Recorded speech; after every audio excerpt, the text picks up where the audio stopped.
Live from KSAT 12. Good Morning San Antonio starts right now. Making headlines this morning, Tropical Storm Elsa is sweeping over western Cuba with strong rain and winds, and forecasters say it will move towards the Florida Keys today. We'll have the latest storm track. We are also tracking storms here at home. You can't really tell in this shot right now, but we do have showers and a few thunderstorms in the area as we wake up on our early Tuesday morning. Good morning, everybody. It is Tuesday. It is July 6th, and we are back. I visited family in North Carolina last week, and I thought that was a big deal, but no. Steph went to Hawaii. That is a big deal. No. But your vacation was awesome. I just saw some of the some of our pictures and videos on social media. Yeah, it was fun. It's the first time to that island and the first time for my little girl, so it was a good time. Awesome. The beach there in Oahu and Honolulu looked amazing. It's pretty. It's not humid like it is here. Right. Yeah. Pleasant. It's not like that. It's quite humid here. If you're just now coming back to San Antonio from vacation like we are in a very showery, stormy pattern. Here's Mike Osterhage with more on that. Good to see you, Stephen and Mike. Welcome back, everybody. If you're not getting rain right now, you will be greeted by humidity when you step outside. It's a steam bath out there this morning. And then some folks are getting a whole bunch of rain, and there's a lot more. And a lot of this rain is falling where we had all the very heavy rain yesterday. So out there by the airport, nothing is really showing up on radar, but there's a lot going on. And just kind of taking this whole picture, here's a huge storm complex. Notice how that's moving down kind of to the south and east, and then these showers and thunderstorms are moving around to the northwest, basically from the coast coming in. So there's a big area of low pressure which is sitting right here, and that's what's pumping in not only all the rain but all of this moisture from the Gulf. And we have got some very hefty downpours. Some of the rainfall rates with some of these cells, it's coming down at the rate of about maybe inch and a half, or even more than that per hour. Doesn't mean you'll get that much, but these are just gully washers. Can be blinding rain if you're on the highway, especially going down 35. Right near Von Ormy, and all this is working its way in toward Medina County. Again, you had a lot of rain yesterday, so you want to watch out for some of the flooding in the low-lying areas, heading over there around Castroville, around Condo as these storms approach. And then on the near north side of town, right over there, 410, I-10, we got a very heavy cell working its way off to the northwest, up around Stone Oak, and then further up to the north. Maybe a couple of lightning strikes thrown in with these as well. Most of it is just some heavy rain. And then we've got these temperatures that are way up there, and with all the moisture in the atmosphere and the moisture in the ground, and you can see these dew points are very high. So yeah, it is a definite steam bath out there. Mold is went down yesterday from the previous day's reading, but I have a strange feeling that it's going to be way up there again today when the updated count comes out. We're only going to be in the mid 80s today. More showers, more heavy thunderstorms, and we have a lot more rain in the forecast. Details coming up in just a couple of minutes. Traffic authorities, Stephen Cavazos, what's going on, sir? Hey, thanks, Mike. Well, when the weather starts to act up, the roads start to be a problem for our early morning commuters. Already spotting a few issues this early in the morning. Take a look. This crash reported here off 281 at Hildebrand. Now, you can't really see it. This is right at the Hildebrand exit, but we are starting to see some of those problems encounter out on the roadways here. 281 southbound at Hildebrand Avenue, again, is where that crash is reported. A second crash also reported up here off Loop 1604 eastbound, right at Stone Oak Parkway. Now, earlier there was a little bit of congestion that was building up right there in those eastbound lanes of 1604. Two lanes were blocked. Again, two crashes so far. Relatively, though, I'm surprised to say that it is pretty quiet right now. But again, where we have those crashes is where we're seeing a lot of those wet roads. Take a look right here, as we'd like to show you whenever we do start to see some rain coming in. This road weather map gives us a good indication of where we're seeing those wet roads. And as you were just talking about the Stone Oak area, Mike, we definitely see it up there. Also, that blue indicates we have a little bit of ponding in the area. So make sure that you take it slow out on the roads this morning, guys. No need to rush. We want to make sure you get to where you need to be safely. Taking a look at our inbound times right now, coming in from Bernie on I-10, we have 26 minutes. Coming in from Bulverde on 281 to the downtown San Antonio area, right now about 27 minutes. 25 minutes on 35 coming in from New Braunfels. Going to bring it over here to show you that crash, but also before we toss over to you guys, right now this shot here at TransGuide 281 at Bitters shows that it's still pretty wet outside, so just take it slow this morning. Mark, Steph. Thank you, Stephen. New this morning, a chase and a shootout. San Antonio police say 2 suspects are in custody after they were involved in a vehicle break-in and a shooting late last night. It happened in the 2400 block of McKinley Avenue, just south of Rigsby Avenue on the city's southeast side. Police say an 18-year-old and a 15-year-old were in the process of breaking into a vehicle when the car alarm went off. A resident and his son saw the suspects trying to break in. That's when they jumped in a vehicle and followed them. As they were driving, the suspects started firing at them. Investigators say the teenager was either hit by a bullet or glass from a window and was taken to the hospital in stable condition. Police say they later caught up with the suspects and detained them. A 2-story home covered in flames. Firefighters on the scene for hours. This was near Alamo Parkway on the far west side late yesterday. Take a look at this video. Firefighters had to fight the flames in the storms. A lightning strike is suspected of starting the blaze. Firefighters say someone heard thunder before seeing a flash and the power going out. Smoke detectors then went off, and that's when everyone managed to get out of the home. Emergency responders say they had several calls for lightning strikes to other homes around that same time. The damage to this 2-story on Orange Tree being described as a total loss. Firefighters say this area is prone to lightning strikes. 4:36, Tropical Storm Elsa has already swept along Cuba's southern coast, and now forecasters say is expected to move near the lower Florida Keys and the dry Tortugas today. ABC's Trevor Alt reports from Key West, Florida.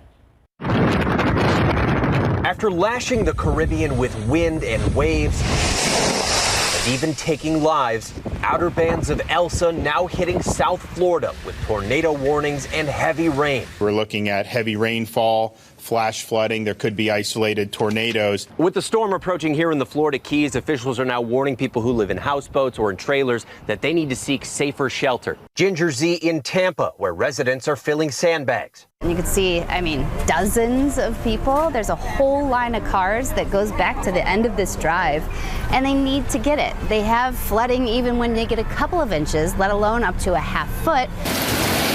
After hitting Barbados as a Category 1 hurricane, winds 85 miles an hour, Elsa making landfall this afternoon, dumping torrential rain on Cuba. Officials there evacuating 180,000 to higher ground. At least 3 people reported dead in the Caribbean so far. Trevor Alt, ABC News, Key West, Florida. Stormy weather hampering search efforts at the site of that collapsed Florida condominium building. Thunderstorms moving into the area around the Surfside building as Tropical Storm Elsa approaches the state. Officials discovered more bodies in a new section of debris, increasing the death toll to at least 28.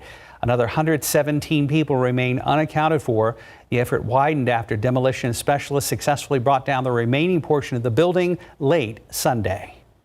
3 days, more than 400 shootings and at least 150 people killed. That's the latest report on gun violence in the U.S. during the July 4th weekend. The database Gun Violence Archive compiled a list of shootings and victims in the U.S. over the 72-hour period. Several mass shootings made the list, including 3 teens and a 6-year-old shot in Norfolk, Virginia, and 4 people killed in 2 separate shootings in Dallas, and 14 people killed and 83 injured in shootings in Chicago. The National Transportation Safety Board looking into what caused a cargo plane in Hawaii to crash into the ocean on Friday. The crash left 2 pilots injured. Both are out of the hospital. The NTSB looking for the exact location of the plane on the ocean floor. The plane is the largest aircraft to crash in Hawaiian waters. Investigation will take place within the next 10 to 15 days, but results are not expected for weeks. 4:38, about 76 degrees. And it all comes down to this. The NBA Finals start tonight here on KSAT 12. We're going to get a preview of the big showdown between Phoenix and Milwaukee next in Morning Sports. Outside with live cam, showers and storms in the area right now. Roads are wet in some spots, completely dry in others. Steve will have the latest on any problems out there on our highways and byways. And Mike is tracking a very active weather pattern right now here in South Texas.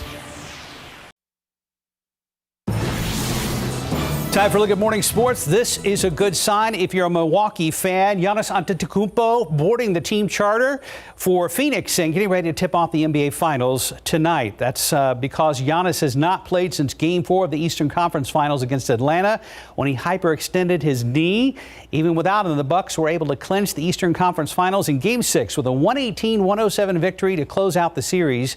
Now Milwaukee is headed to the NBA Finals for the first time since 1974. in search of their second NBA title franchise history.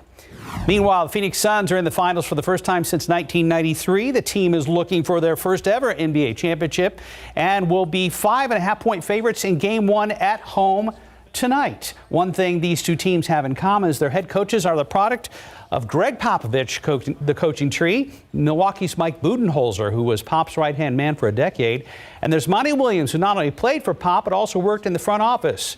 Now they face off in the biggest stage the NBA has to offer. NBA Finals, Bucks, Suns, tips off tonight right here on KSAT 12 starting at 8 p.m. The games continue Thursday from Phoenix before shifting to Milwaukee on Sunday and Wednesday. On to some San Antonio Missions baseball. The team starting a new series tonight following a loss against Corpus Christi on Sunday. The Missions are welcoming the Amarillo Sod Poodles. You heard that right. The Amarillo Sod Poodles to town. The first game of their series is tonight starting at 7:05 at Wolf Stadium. The series goes until Sunday. Do you see the logo there? Yeah, I'm trying to look at the graphic. Is it like prairie dogs? Is that what it looks like? I'm gonna have to take a closer look at that. Who do you play for? The Sod Poodles. Yeah, we're a tough team. 4:43, about 76 degrees. Coming up next, even after a very busy July 4th weekend travel, why some airlines are still expected to cancel flights for the time being. And welcome back. It's about 4:46. After the record-breaking July 4th weekend travel, airlines are expected to continue to cancel flights at least through the middle of the month. ABC's Gio Benitez has the details in today's GMA First Look. In this morning's GMA First Look, vacation fever. After that record-breaking weekend of holiday travel. Just unexpected. This is not what I thought. It's the longest that I've ever seen. Southwest and American are still canceling dozens of flights per day as they deal with staffing and weather issues. We've had a pretty tumultuous summer in terms of weather. They don't have enough aircraft. They don't have enough pilots. They don't have enough mechanics. They don't have enough capacity. So that's what they're struggling with. The delays and cancellations are expected to last through at least mid-July. So the best thing passengers can do in that situation is to rebook quickly. And coming up at 7 a.m., we'll have the expert tips to help you save your money and keep your patience before booking that next big trip. With your GMA First Look, I'm Gio Benitez, ABC News, New York. I think Steph and I are looking at the same thing. Some very wet roads on Highway 90 right now. Yes, let's go ahead and check in with Stephen Cavazos. Good morning. Good morning. Yeah, you guys brought the rain with you when you came back here. But, taking a look right now, the view from 90 West at Zazamoto shows a pretty wet commute out there for our friends that are taking an early route right now. You can see the road's almost glistening out there as people are getting out the door and getting their morning started. You're going to want to be extra cautious because wet roads are going to be the big issue, at least for right now. We're taking a close look at some of those road conditions, and this is our road weather map. We brought it a little bit closer here to Highway 90. That green does indicate that we do have wet roads out in that area, but take a look at the bigger picture here. We do see that it's pretty much spread out. You can see it here on 37, a little bit further up towards 281, and again, just pretty scattered right now, but we do want you to be cautious. Again, those wet roads are going to be an issue, along with some ponding in some areas out towards Von Ormy. So again, use caution this morning, guys, but definitely starting to see some issues and activity out on the roadways. Let's bring it here to 280 or 1604, that is, right at Stone Oak Parkway. This is in the eastbound lanes. This crash still being reported there on TxDOT's website. We've seen traffic build up, then pick up. So it's still out there from what we're looking at. We're going to be watching that pretty closely, but overall, it is still pretty smooth right now. You can see that there's not much else going on right now. But again, watching the roads closely as we get this day started, bringing it back here to 90 West at Zazamoto. Yes, Mike, I think it's a good idea to pack the umbrellas today for sure. Yes, indeed. And it's going to be sticking around for a while, too. Hey, Mike, the pleasant thing about coming back from vacation this time of year, at least now, normally when you land in San Antonio this time of year, the pilot's like, it's 145 degrees. That's true. And we land and it's cloudy in mid to upper 80s? It wasn't too bad at all. We did creep up to 91 yesterday. We had a little sunshine in the afternoon, but we're just looking at 80s. Yeah, almost 10 degrees below normal for the rest of the week. More on that in a second. And of course, yesterday, some folks, and this was out on Westover Hills, about an inch of rain, and that was on the kind of the low side as far as some of those rainfall totals out there. Still, maybe a little bit of moisture on the road over by the airport. Not a lot, but we do have a lot on radar right now. Excuse me.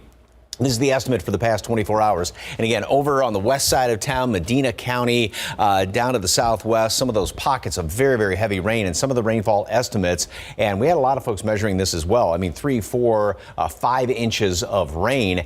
And there's a lot more that's falling on top of these areas as of right now, moving into Medina County, northern Atascosa County. A couple of thunderstorms thrown in as well. And as you can see, Devine now, Dehennis and Hondo, you're going to be getting some of these heavier showers. And as Stephen was just talking about, right around Von Ormy on the south and southwest side of town, showers moving through downtown and then over further on the north side, there 410 I-10 area, and now up around Kendall County. And that's where a flood advisory has been issued up until 7 o'clock for portions of Blanco, Kendall, and just that little bit of a sliver of Comal County. And then down to the southeast, this is coming out of the Corpus Christi Weather Service office, there is a flash flood watch in effect up until 7 o'clock tomorrow morning. So they're just counting on a whole bunch of rain down there to the southeast. Here's the computer model, and this is the long range model, and it is a wet forecast. We have more showers now. Again, not constant, not raining constantly. This is that broad brush, but we are going to be seeing some of those heavy downpours. We've got a lot of tropical moisture in place, as you can feel when you step outside. And so when that gets squeezed out and these storms don't move very quickly, like yesterday afternoon, I mean, some folks around downtown didn't pick up anything in about dinner time, but then on the north side of town, it was coming down in buckets, 2-3 inches of rain. That is going to be the situation, the possibility again today, tomorrow, and Thursday. Things will taper off a little bit then on Friday. We're still going to have a couple of showers around, even going in toward the weekend. Quick check on the tropical storm. It has crossed over, even though this is not radar. This is just the cloud tops that are enhanced here. But even though most of those cloud tops are over Cuba, it has moved into the Straits of Florida right now. 60-mile-per-hour winds. And the path is going to be taking it right there along the west coast of Florida, making land, it almost looks like right about at Tampa. And the path it's going to be taking, that's a very rainy path because it's going to be sucking in all that moisture from the Atlantic Ocean. So the southeast United States is going to be getting drenched from that storm. We're going to be getting drenched as well. 84 degrees today at noon, more showers and storms. We may see a lull in the action from this morning, but then they'll be picking back up again today. And again, heavy downpours. That's going to be the biggest threat with this because the ground is already saturated in a lot of areas, and then we get the heavy rain on top of it. Same thing tomorrow, Thursday, Friday. Maybe not quite as heavy a rain chance or great a rain chance, and same thing going into the weekend, but we're still going to have a couple of showers and storms out there, and not a 90 on the map for a high temperature on the graphic. Yay! Yeah, that's the plus side. But again, and Stephen was talking about this too, heavy rain this morning. Watch out for the ponding on roads, a little bit of potential flooding too. Yeah, it kind of caught me off guard on my way in this morning on 281. Me as well, on I-10. Thank you, Mike. Right now it's 4:52, about 76 degrees on your Tuesday. And still ahead, why actor Will Smith decided to pay for a major city to have a 4th of July fireworks show, plus a major film festival set to start today. The Cannes Film Festival opens today, plus Sylvester Stallone celebrating a big birthday. For the latest on what's happening in Hollywood, here's ABC's Mark Remillard. When Cannes opens Tuesday, it'll be the first major film festival to hold a full edition during the pandemic. Attendees are required to be vaccinated or tested for COVID-19 every 48 hours.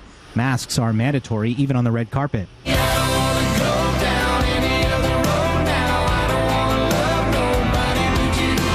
Entertainment Tonight reports that Blake Shelton and Gwen Stefani were married in a secret weekend wedding in Oklahoma. I wanna say it now, wanna make it clear, for only you and God to hear. Kensington Palace says the Duchess of Cambridge, Kate Middleton, is self-isolating after coming in contact with someone who later tested positive for COVID-19. She'll be at home for 10 days, but the palace says so far she does not have any symptoms. New Orleans had fireworks to celebrate the 4th of July thanks to Will Smith.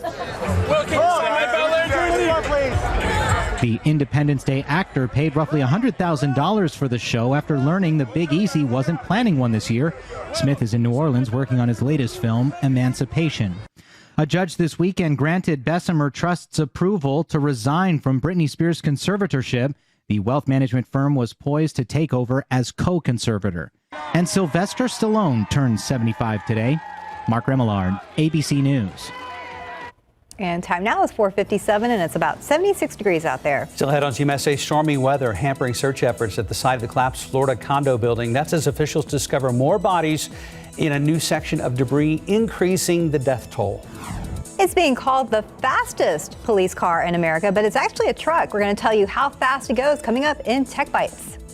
As temperatures get warmer, it can be dangerous if your kids spend a lot of time outside. Ahead on GMSA at 6 later this morning, we have some of the best things you could do to stay safe during the summer heat.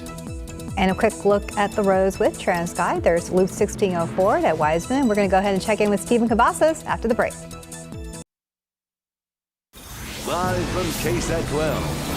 Good Morning San Antonio starts right now. Gunfire rings out on the city's south side overnight. Details on the investigation coming up.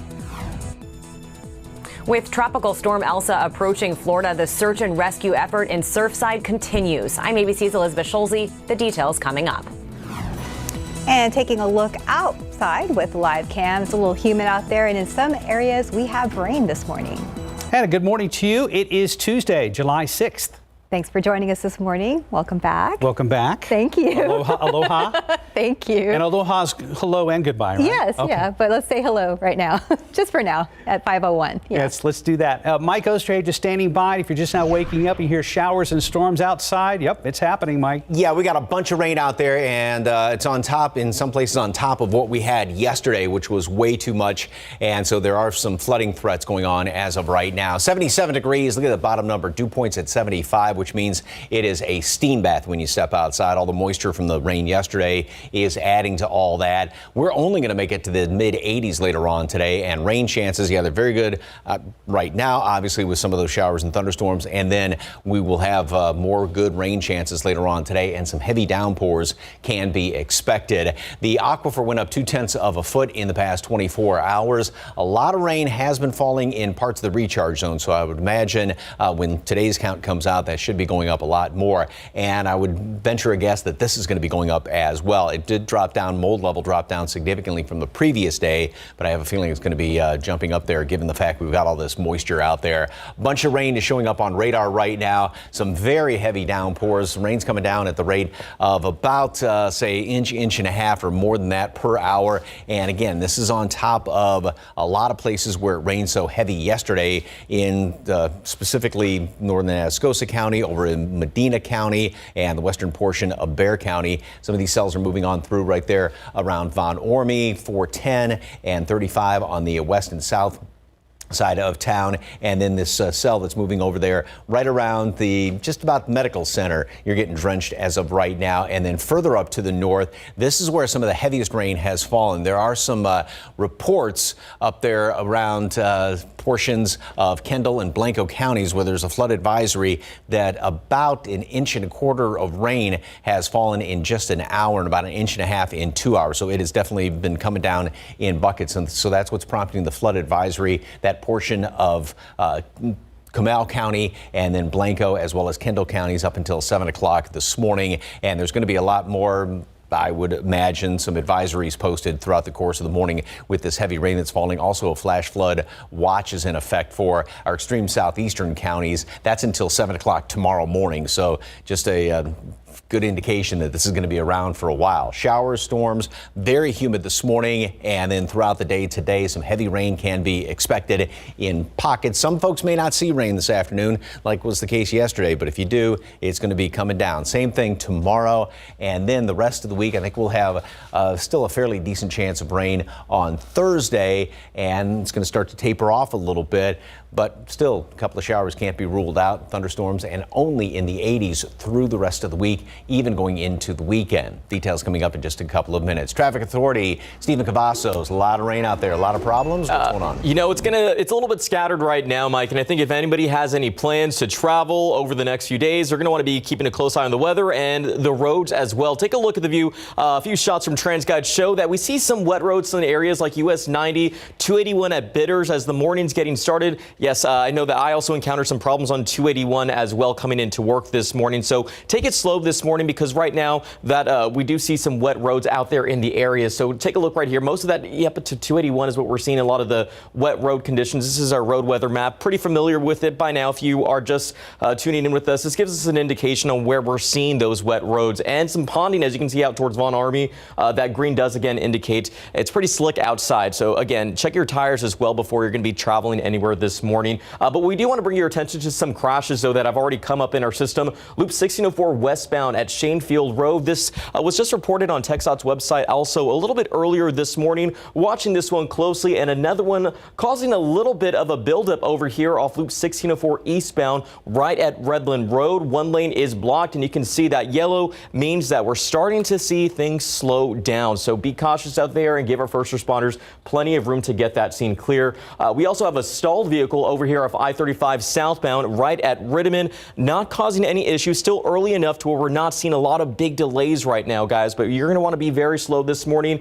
You can see that we're starting to see some congestion even over here off I-10. So a lot of that rain could be a factor when you're getting out the door this morning. So just be aware of that. But look at our inbound times right now. It looks pretty green so far. Seguin, I-10, 30 minutes coming into the downtown San Antonio area. Coming in from Lavernia, we have 23 minutes. And coming in from Floresville, we also have a 28-minute commute time at this hour. But we are watching the roads closely and seeing how that weather is going to be impacting the morning drive. We'll have more coming up later this morning on GMSA. Mark, Stephanie.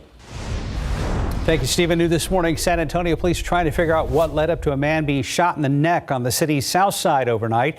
Happened around 12:30 this morning in the 800 block of West Hutchins near Commercial, just down the street from McCollum High School. SAPD says the man was sitting on the porch of a home when a gunshot from the inside was fired through the door. Police say a man who lives at the home along with another man were detained as suspects in the shooting. The victim was taken to a hospital in stable condition. This morning, stormy conditions are hindering the search efforts at the site of that condo collapse in Surfside, Florida. 28 victims have now been identified. Meanwhile, rescuers are still working around the clock to try to find survivors. ABC's Elizabeth Schulze has the latest. This morning, with Tropical Storm Elsa approaching Florida, the search for survivors in the Surfside condo collapse goes on.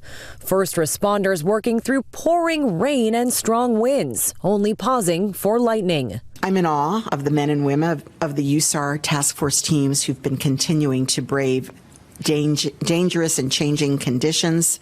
After crews demolished the remaining part of Champlain Tower South, the mayor of Surfside saying the search is now at 100% capacity, with rescuers able to access areas that had been too dangerous before. The heavy equipment is now able to move around the site as needed.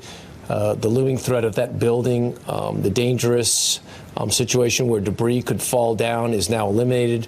The expanded search fueling hope among officials and families of the more than 100 people still missing. Nearly 2 weeks after the tower's partial collapse, 28 victims are now confirmed dead. What's driving us right now is hope. The hope that the family has of us being successful in finding their loved ones. 64-year-old Ileana Montegudo narrowly escaped the initial building collapse. I lost everything. I lost everything. She says she watched the demolition of the remaining tower with her son, wondering how to rebuild her life. Don't forget the people that survive. We have to start again our life from zero. To give a sense of scale of this rescue operation, officials say they've removed nearly 5 million pounds of concrete from the site of the collapse. Elizabeth Schulze, ABC News, Washington.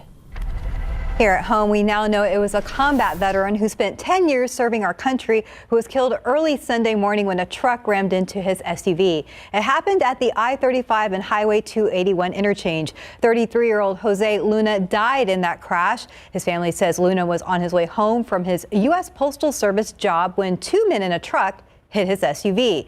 The passenger and driver of that truck, 19-year-old Brian Solis and 20-year-old Joel Terequez, also killed in that crash. San Antonio police say the two men in the truck had just fired several shots at the V Lounge before taking off and ramming into Luna's vehicle.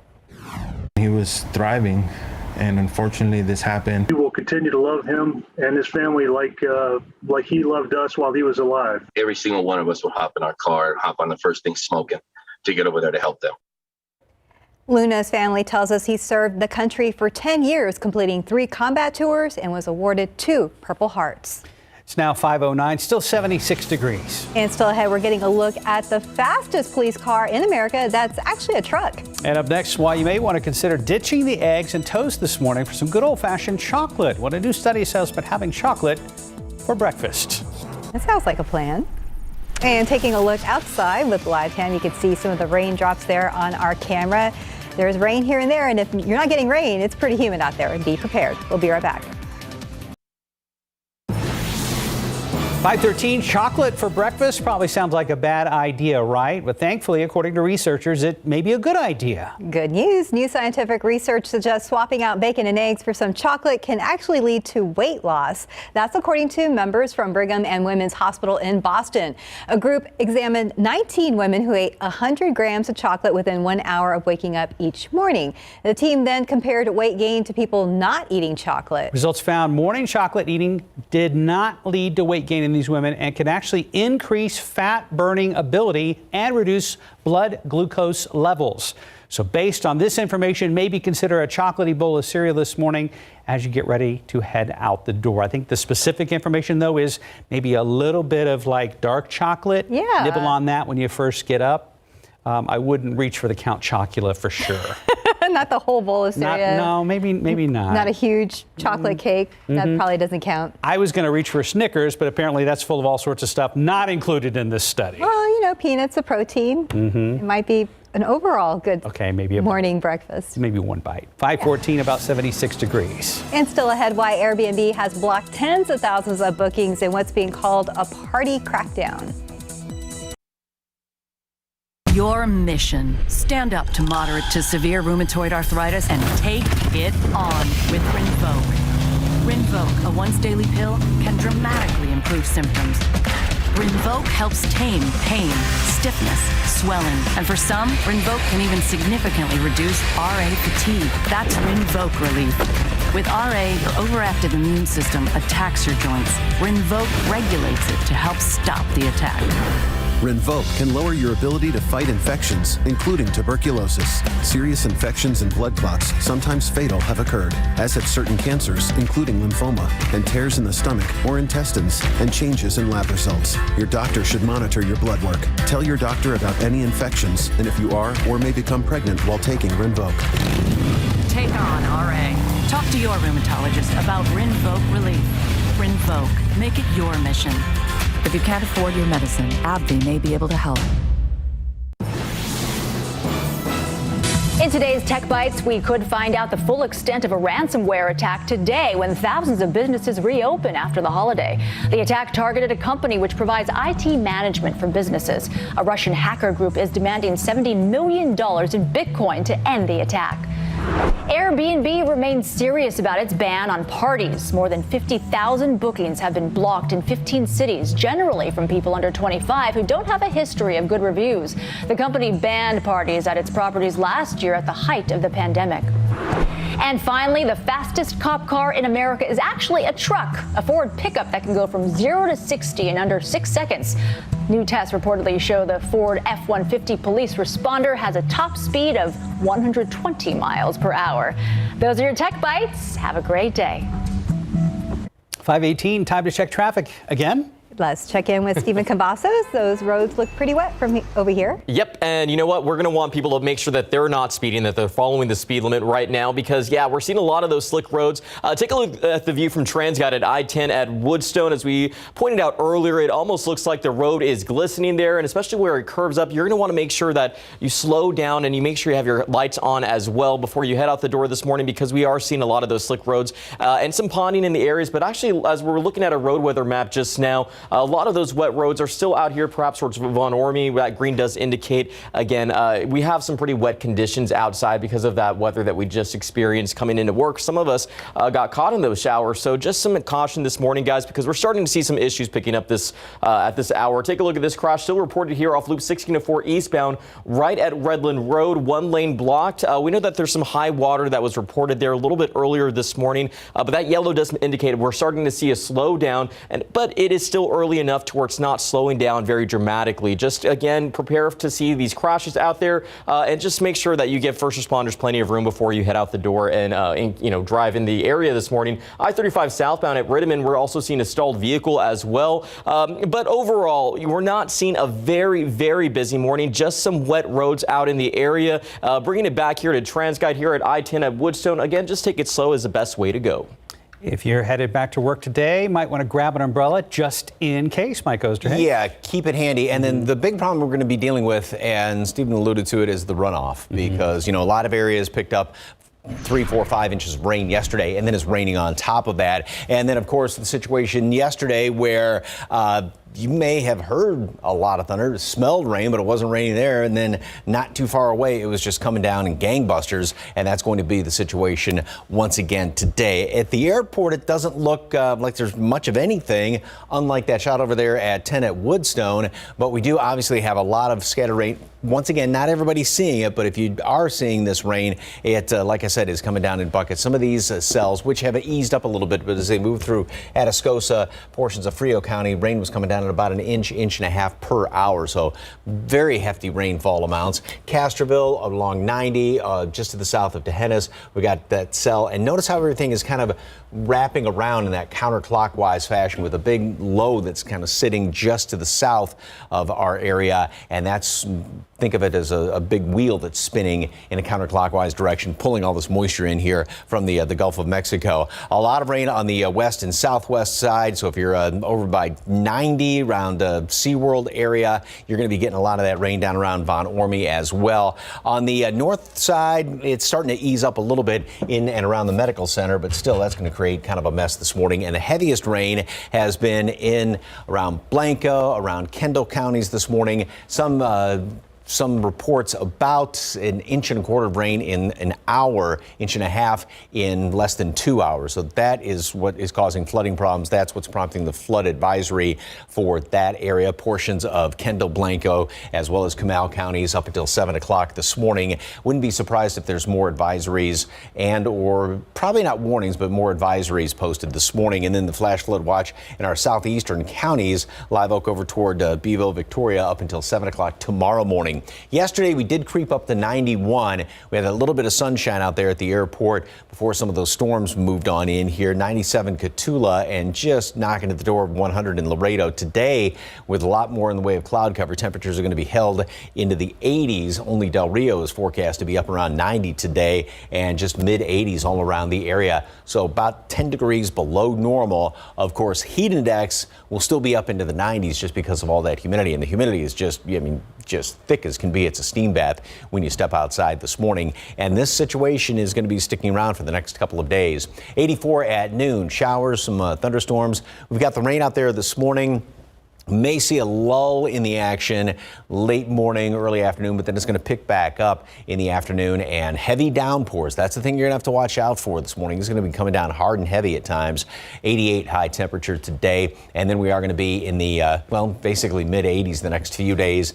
And rain, better chances today, tomorrow, Thursday. It starts to taper. Still some showers around the weekend. No 90s on that graphic. Echoes of May continue in the month of July. Just thinking about. And what we had to watch out for, all the rain on top of where the heavy rain was. So that's what we'll have to be on the lookout for the next couple of days. I'd say we're used to this by now, but we still need to be careful. Yes. Oh, yeah. Yes. But we'll take that for now. No 90s. 523, about 76 degrees. And coming up next in your morning spotlight, an Oscar winner posts an anniversary photo with her husband, plus a Fear Street star goes to camp in 1978. A famous actress offers a glimpse behind the curtain, and an up-and-coming actress goes back to camp. Here's CNN's David Daniel with the Hollywood Minute.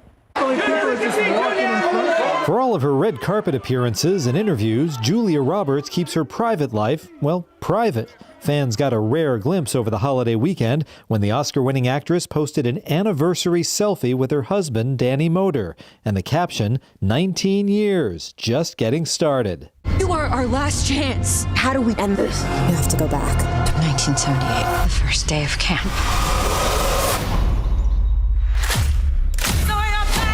The The Netflix horror trilogy Fear Street debuted over the holiday weekend. Stranger Things actress Sadie Sink leads the performances in Part 2, set in 1978. We actually filmed on a real camp, and it felt very remote and very isolated, so it was easy to believe that you were in that time period. And the way the set was decorated, and also costumes and hair and makeup, all the pieces kind of coming together just made it really easy to create what I hope was a convincing performance. My sister's still out there! Fear Street Part 2, 1978, debuts Friday on Netflix. In Hollywood, I'm David Daniel. That looks scary. You're gonna take a peek? Yeah, probably. Here and there. Yeah. Like this. 527, about 76 degrees.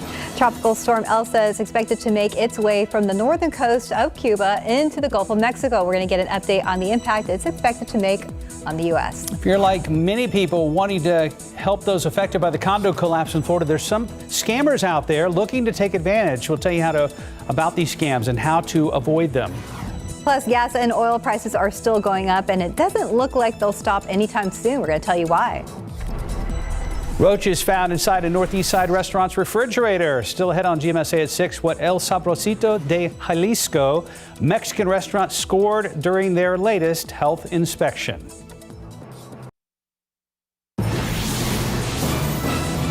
Tracking Elsa, the tropical storm making its way into the Gulf of Mexico, bringing heavy rain and wind to much of Florida. A teenager who police say was out to stop a crime has ended up in the hospital. Good morning, I'm Katrina Weber. I'll tell you why coming up. And taking a look outside with live cam, watch out for those wet roadways. We have a lot of rain this morning. And good morning to you. It's Tuesday, July 6th. Thanks for joining us this morning. Welcome back to Mark. Welcome back to you. Thank you. It's great to be back. Hi, Mike. Great to see you back to both of you. I feel like I haven't seen you in like a couple weeks. Just about, yes. And a lot of folks are seeing a lot of rain this morning. Now, like yesterday afternoon, where it's coming down in gangbusters some areas, and then some folks are like, what rain? And that's going to be the case throughout the day. So case in point, out there by the airport, looks fairly dry, but then we've got, some areas that have picked up about 1.5 inches of rain in less than 2 hours just to the north of San Antonio. 77 degrees right now. That dew point's at 75. A ton of moisture. It is just a steam bath when you step outside this morning. And as you can see, pretty much the southern half of our area, the whole southern half is covered in rain all the way down toward the coast. And some of these cells have been dumping rain at the rate of about 1 inch, 1.5 inches per hour.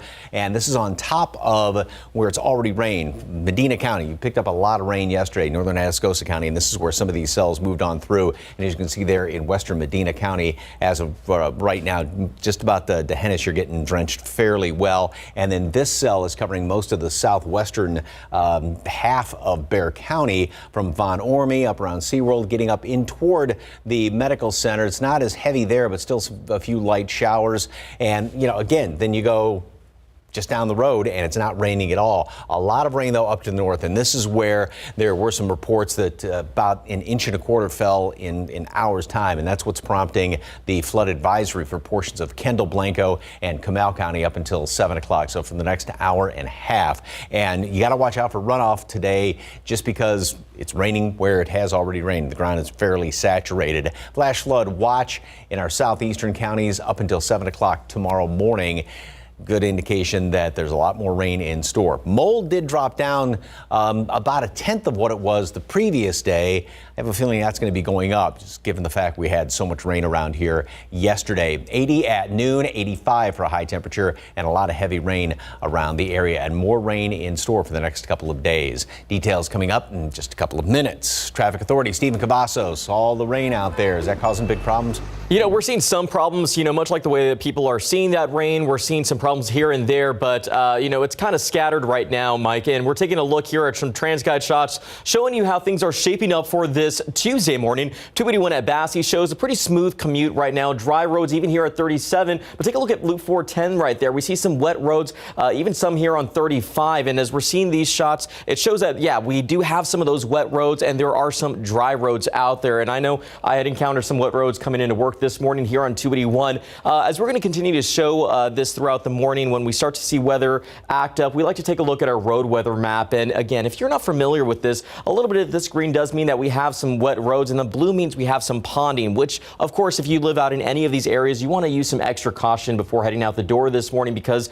we do have a lot of those wet roads out here on the loops between 1604 and 410 and out towards Von Ormy. We're seeing a lot of ponding out there, so it's a very good sign that we're going to see some of those problems, and that could lead to potential crashes or issues out on the roadways. So again, make sure you check your vehicles before you hit the roadways. Bringing your attention over here to Loop 1604 eastbound, right at Redland Road. One lane is blocked because of a crash there. We're not seeing it on TxDOT's page anymore. It just disappeared from there, but there was some high water that was reported there a little bit earlier this morning, but that may have since cleared in the last few moments that we were talking here. But bringing it over here to I-35, this is something that's still there on the southbound lanes is a stalled vehicle right at Rittiman, but we're not seeing any real delays right now, guys. Pretty green start to this Tuesday morning, which is pretty surprising considering we do have some of those wet conditions outside, but an overall pretty good sign. Taking a look at our inbound times right now, coming in from Pleasanton, the drive's looking pretty pleasant with 28 minutes on 37 coming into the downtown San Antonio area. If you're coming in from Lytle, we have 19 minutes on 35, and coming in from Castroville, we got a 20-minute commute time with you. Now that we're talking about the roadways, we're going to be talking a lot about weather, and coming up in the next few minutes, we're going to talk construction and what you can expect over the next few days. Mark, Stephanie? Thank you, Stephen. San Antonio police say a teenager was hurt while trying to chase down a couple of suspected car burglars. They say he was either hit by a bullet or flying glass. It happened in a neighborhood on the southeast side. Our Katrina Weber is live at Public Safety Headquarters, where police have those suspects in custody. Now, Katrina, how did this happen? Well, police say the teenager and his father were inside their own home one moment, and the next they had sprung into crime-fighting mode, trying to chase down a couple of teenagers who they believe were trying to break into their car. This happened around 10 o'clock last night. Let me give you a look at the video as police were out in the neighborhood in the 2400 block of McKinley. That's where this happened. Police tell us that another relative had heard the car alarm go off. The father and son then went outside to investigate, and that's when they saw those teenage suspects attempting to break into their cars. The police say the suspects ran off. The father and son then jumped into the car that was being broken into and chased after them.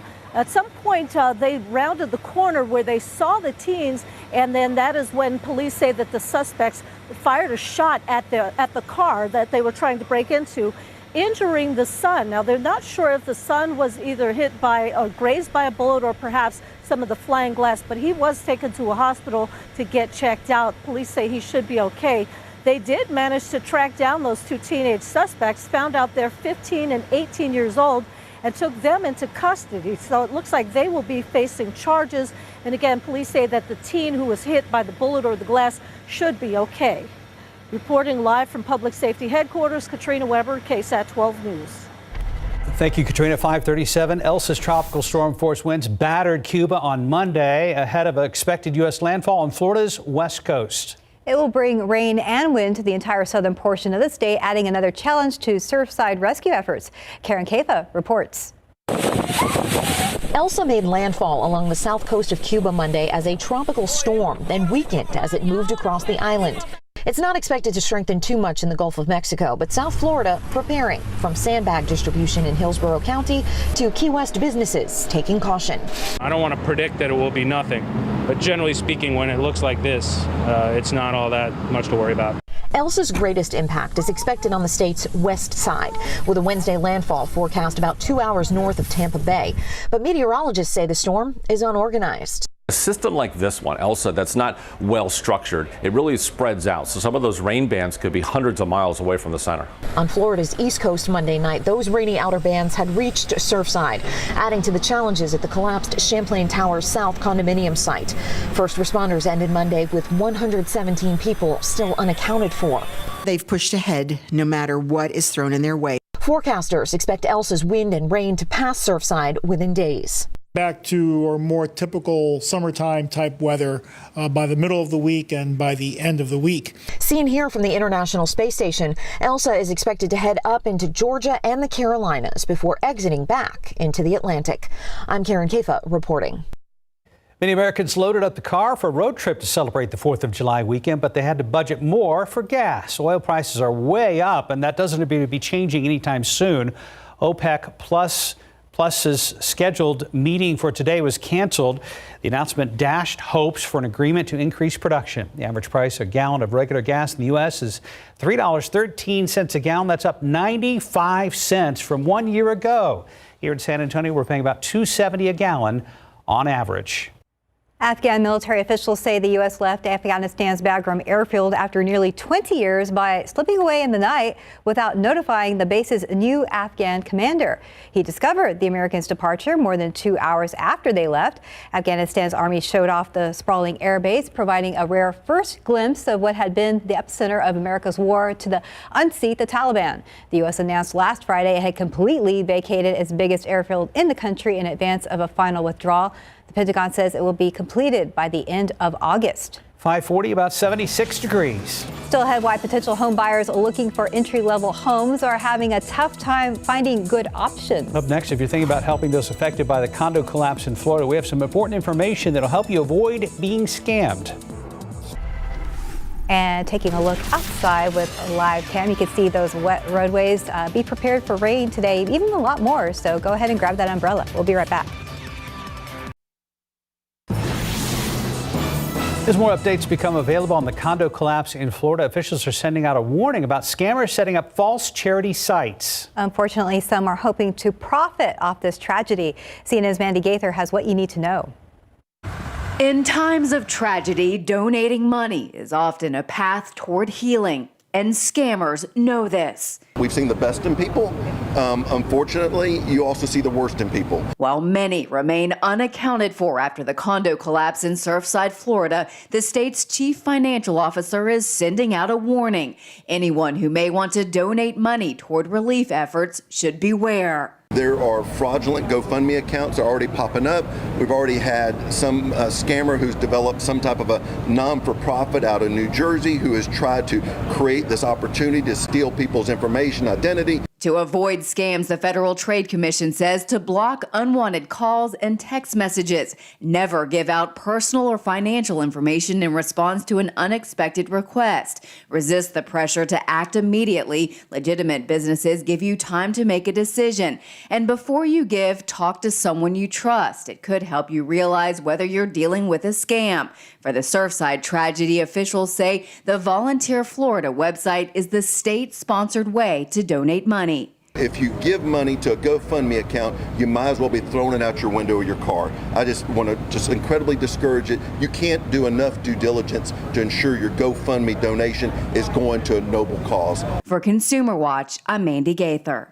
And you think it won't happen to you. My family was telling me last week about a neighbor of theirs who was a retired lawyer, a super smart guy. Right. He fell for one of these scams even and was embarrassed that he got caught, red-handed there, trying to be nice. You really want to help. Mm-hmm. Yeah, you really want to help, and that's what makes you fall victim to that. Yeah, indeed. Be careful. Be extra careful these days. 545, about 76 degrees. Coming up next, we're going to tell you why many people are having such a hard time finding a good price on entry-level homes.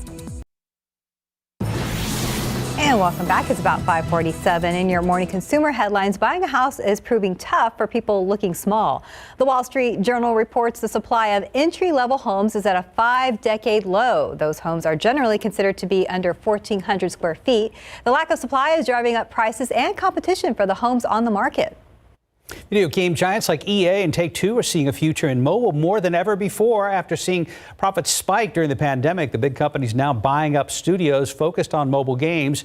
EA, typically synonymous with big budget console games like Madden Football, the Battlefield series, and Star Wars Battlefront. Companies including EA are betting that people will continue to play even when they can get out of the house. And I was looking at traffic at 90 and Zarzamora. It looks like things are moving, but slowly, right, Stephen? Yeah, you called it, you nailed it right on the nail there, hammered right on the nail. What is the phrase? Hit it right on the head? Hit it right on the head. Yeah. You can tell I don't do a lot of construction work around the place, but you know what? We're seeing things moving around here at 90 West at Zarzamora, and Steph did hit the nail on the head there. Take a look. Thank you. We're seeing a pretty busy start. The morning's picking up. I'm blushing now, if you can tell. Take a look here. slowdown here off US 90. Yes, it is moving, but moving rather slowly off US 90 eastbound and over. Actually, was meant to say the westbound lanes right at Hunt Lane. Also, a little bit of a slowdown here off loops 410 north and south. But taking it over here, another crash has popped up in our system right over here off I-35 northbound, right at Topperwine. You can see that's going up towards north, towards New Braunfels, not causing any real issues right now. But we are keeping a very close eye on the roads because we have this weather that's definitely created a lot of slick areas and some ponding out. You can see towards 90 where we were just talking about. We still have a lot of wet roads out there, and towards Castroville, some of that blue means there is some ponding out there, as well as Von Ormy, seeing a lot of those wet conditions out there, guys. So as we've been telling you, take it slow. That's the best way to go this morning. But we want to bring your attention to some construction that you can expect over the next few days. This one is a full closure of loops 410 northbound, southbound, right from between West Military Drive to Marbach Road. Now, this is going to be going on through July 12th. That's going to be next Monday between 8 in the evening to 5 in the morning. What they're doing there is just some bridge work. So something to keep on your radar. And what we're going to be keeping on our radar are the roads this morning. But yes, definitely picking up, but not very fast right now. When it comes to hardware and home fix-it stuff, don't forget to talk to Mike Osterhage. Yes. There you go. I got his number now. Never met a power tool he didn't like. That's true. Then remember, no matter what the job is around the house, you need a new tool for it. So the justification continues. Exactly. Okay, this is the situation yesterday. Some folks didn't, I'm closer to downtown, didn't hardly see a drop of rain in the early evening hours, but then some folks out there, Timberwood Park, this rain gauge about 2 inches, and a lot of people saw even more than that yesterday as well as this morning. And that is what, like Stephen was talking about, is causing some of the ponding out there. Here's case in point where it looks, well, maybe a little bit of reflection on the road there over by the airport, but there hasn't been a whole lot of rain, not as much as what was on the northwest side of town. The temperature right now, 77 at the airport, 79 Stinson.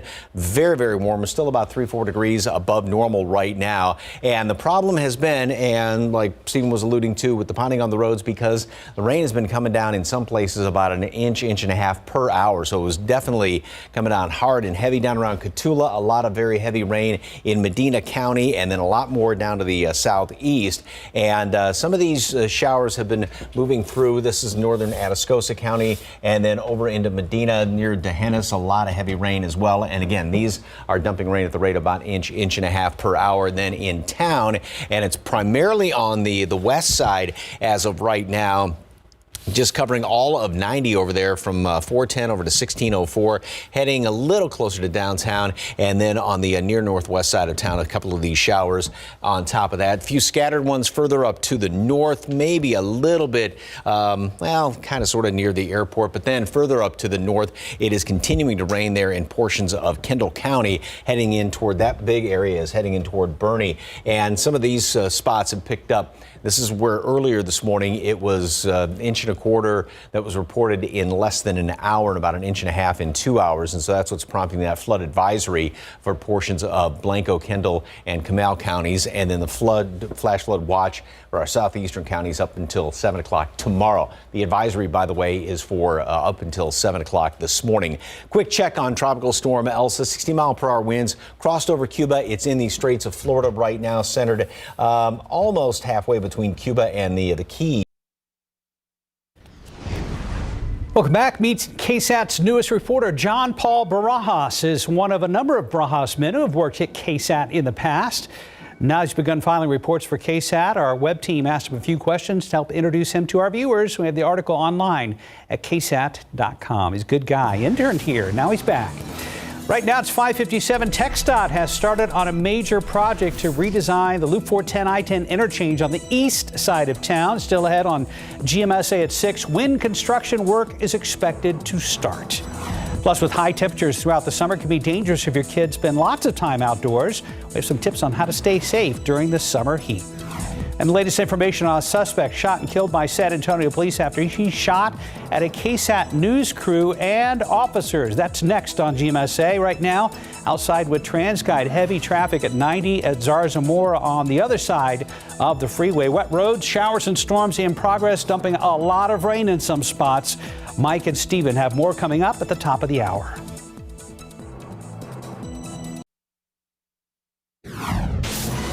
With Tropical Storm Elsa approaching Florida, the search and rescue effort in Surfside continues. I'm ABC's Elizabeth Schulze. The details coming up. Plus, 2 teens in custody after police say they tried breaking into a car on the southeast side. Details of what police say happened after the owner caught them red-handed. And taking a look outside with live cam, watch out for that rain. That's what we're going to expect today, so don't forget to grab the umbrella. Live from KSAT 12. Good Morning San Antonio starts right now. Good morning. It's Tuesday. It is July 6th, and we are back from vacation. I was out on the East Coast visiting family. You went all the way to Hawaii. Yes, it was fun. Had you ever been before? Well, we went to Maui, this time Honolulu, so Okay. it's a little different, a lot busier. Yeah, Oahu was busy this year. Yes. Could you tell that people were traveling like crazy now? Oh my goodness, well you did too. The airports were packed and flights were packed. Lines for everything. Well, it's good to be back in San Antonio for both of us, and we brought some cooler weather and showers and storms. You're welcome. Yes. Mike Osterhage is here with we'll more take on credit that. for that. Yeah, a lot of rain, and that, like we were talking about a half an hour ago, it's almost a repeat of what we saw in May, where we are in this wet pattern that's going to be sticking around for pretty much the rest of the week. It's keeping temperatures down, but flooding is going to definitely be a problem. A lot of runoff. That's already been the situation this morning. And again, some folks are saying, what rain? And like yesterday, some parts of northern Bexar County picked up 2-3 inches of rain near downtown. Hardly anything. Almost looks a little bit kind of foggy out there. We've got, road appears to be fairly dry, 410 over there by the airport, but a lot of rain, especially in the southern half of our viewing area around Cotulla, Beeville, and then these, even more rain is now working its way into Atascosa County, where you had some really heavy thunderstorms and downpours this morning, dumping rain at the rate of about an inch and a half per hour. And here in town, basically on the south side of Bexar County, southeast, more of these showers and some heavy downpours are working their way pretty much to the west, and then even a couple of thunderstorms. Been getting a lot of it now on the west side of town, again, where a lot of the rain fell yesterday. That's almost sitting still, and that extends over in toward Medina County. A little bit of rain around the medical center. More is developing on the northwest side, and then further up to the north. And this is where some of the heaviest rain has fallen this morning. Earlier reports were about 1.25 inches in an hour, 1.5 inches in 2 hours. Now the latest has been about 2 1/3 inches of rain has fallen in just about 2 hours in Kendall, Blanco counties. And so that's what's prompting the flood advisories till 7 o'clock this morning for portions of Comal, Blanco, as well as Kendall County. And obviously more rain is falling. Runoff is definitely going to be an issue. Flash flood watch for our southeastern counties till 7 o'clock tomorrow morning. A lot of mold. It came down from the previous day, but I have a feeling it's going to really be going up, especially when you step outside with all this humidity out there. Temperatures are going to be staying steady this morning, mid-70s. We are a little bit on the above normal side thanks to the cloud cover, thanks to all that humidity. It is a steam bath when you step outside this morning. Make it up to 80 at noon, and more showers and thunderstorms will then, even if we see a lull in the action, more are going to be developing later on today. 85 for a high temperature, about 10 degrees below normal.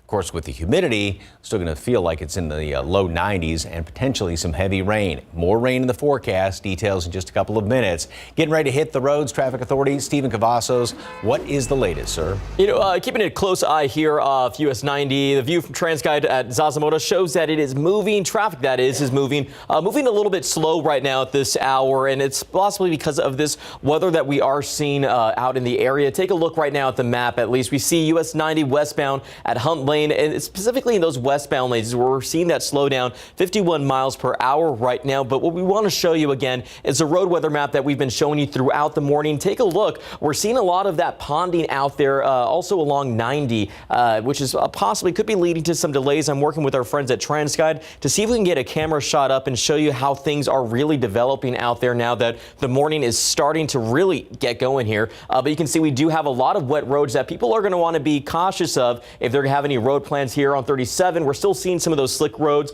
especially out towards the Von Ormia area. And so again, use that caution, take it slow is the best way to go. But bringing it over here to our inbound times, that is, it's still relatively a pretty good start to the morning, pretty green right now. Take a look, coming in from Bernie on I-10, we got 25 minutes for you to the downtown San Antonio area, and 281, we're looking at 26 minutes right now. And even New Braunfels is pretty green, coming in from 35 south, 26 minutes for you at this hour. Bringing it back here to TransGuide again, look looks like a pretty busy start here at this view from TransGuide at 90 West at Zarzamora, but we're working to get you a different shot to show you how things are really going to be moving and how this weather could impact your morning commute. Mark, Stephanie? Thank you, Stephen. New this morning, 2 teens are in police custody after they're chased by a father and son on the southeast side of town. San Antonio police say it happened around 10 last night, the 2400 block of McKinley Avenue. That's near Rigsby. Officers tell us an 18 and 15-year-old were breaking into a vehicle when the alarm went off. That's when the owner and his son ran out, got in the vehicle, and went after the suspects. Police say as the father and son rounded the corner of Schley Avenue, one of the suspects shot at them. The son was hurt, but it's unclear if he was grazed by a bullet or hit by glass from a window. He was taken to BAMC in stable condition. Meanwhile, the suspects were detained by police. Your latest news this morning, we are still waiting to learn the identity of a man who opened fire on 2 KSAT journalists, family, and then police. It happened Monday morning. Thankfully, our team members are okay. We have now learned that this was his final encounter with police over a span of 3 days. These events all happening along the 300 block of Noria Street near Navidad Street. KSAT photojournalist Josh Saunders says he called 911 for help after running from the scene where he and reporter Dylan Collier were covering the aftermath of a house fire. The team and witnesses ran for cover after they say the suspect shot towards them. The man then ran to a home about a block away. Now, on Saturday, police were called to the home for a call of shots being fired into the air, but they say they had no information that he was a danger to the public. Officers arrived. They attempted to contact him, but they were unable to. Officers remained in the area for the next few hours on Saturday. On Sunday, fire crews were called back to the scene of that home following a suspicious fire where shell casings were found. Then police showed up yesterday morning after the suspect began firing at his family and our news crew. As we said, he was running to a nearby property. According to the San Antonio Police Department, he got into a brief standoff with police and opened fire on officers. They returned fire, killing him. All 5 officers involved are on administrative leave. A 2-story home covered in flames. Firefighters on the scene for hours out in Alamo Ranch area on the far west side late yesterday during those intense thunderstorms. Take a look at this video. Firefighters had to fight the flames in the driving rain.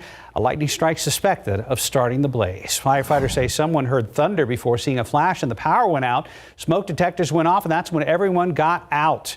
Emergency responders say they had several calls for lightning strikes and fires to other homes around the same area at the same time. The damage to that 2-story home we first told you about on Orange Tree is a total loss. Firefighters say this area is prone to lightning strikes. And we have new details for that deadly shooting at a nail salon yesterday afternoon. The suspected shooter has been identified as 42-year-old Kit Nguyen. A mugshot has not been released, but we know he faces charges of murder and aggravated assault with a deadly weapon. Officers say an argument started inside the nail salon on Blanco Road near Parliament before spilling outside, that ending in gunfire. One man was killed. His identity has not been released. Police found Nguyen near Loop 410 and Blanco Road. We're also learning that a man killed in a head-on crash early Sunday morning was a combat veteran who spent 10 years serving our country. Crash happened at the I-35 281 interchange. 33-year-old Jose Luna died in the crash. His family says Luna was on his way from his home from his Postal Service job when 2 men in a truck hit his SUV. The passenger and driver of that truck, 19-year-old Brian Solis and 20-year-old Joel Taraquis, also were killed. San Antonio police say the 2 men in the truck had fired several shots at the V Lounge before taking off and ramming right into Luna's vehicle. He was thriving, and unfortunately this happened. We will continue to love him and his family like he loved us while he was alive. Every single one of us will hop in our car, hop on the first thing smoking to get over there to help them. Luna's family says he served the country for 10 years, completing 3 combat tours, and was awarded 2 Purple Hearts. Stormy conditions are hindering search efforts at the site of the condo collapse in Surfside, Florida. 28 victims have now been identified. ABC's Elizabeth Schulze reports rescuers still working around the clock trying to find any survivors.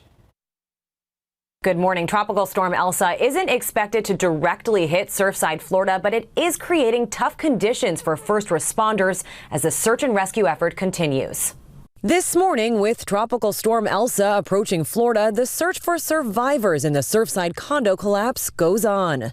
First responders working through pouring rain and strong winds, only pausing for lightning. I'm in awe of the men and women of the USAR task force teams who've been continuing to brave dangerous and changing conditions.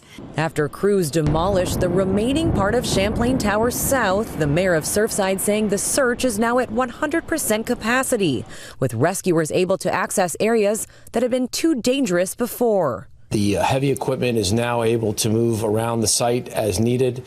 The looming threat of that building, the dangerous situation where debris could fall down is now eliminated.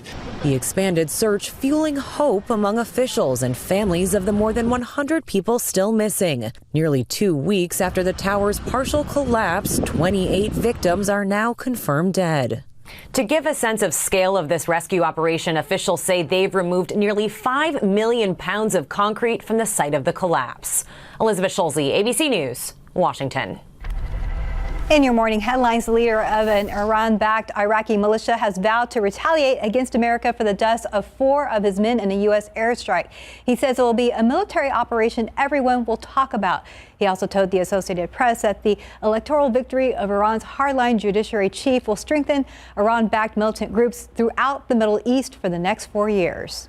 Oil prices way up, and that doesn't appear to be changing anytime soon. OPEC Plus's scheduled meeting for today, or rather for Monday, was canceled. The announcement dashed hopes for an agreement to increase production and therefore potentially lower prices. A new meeting date has not been set.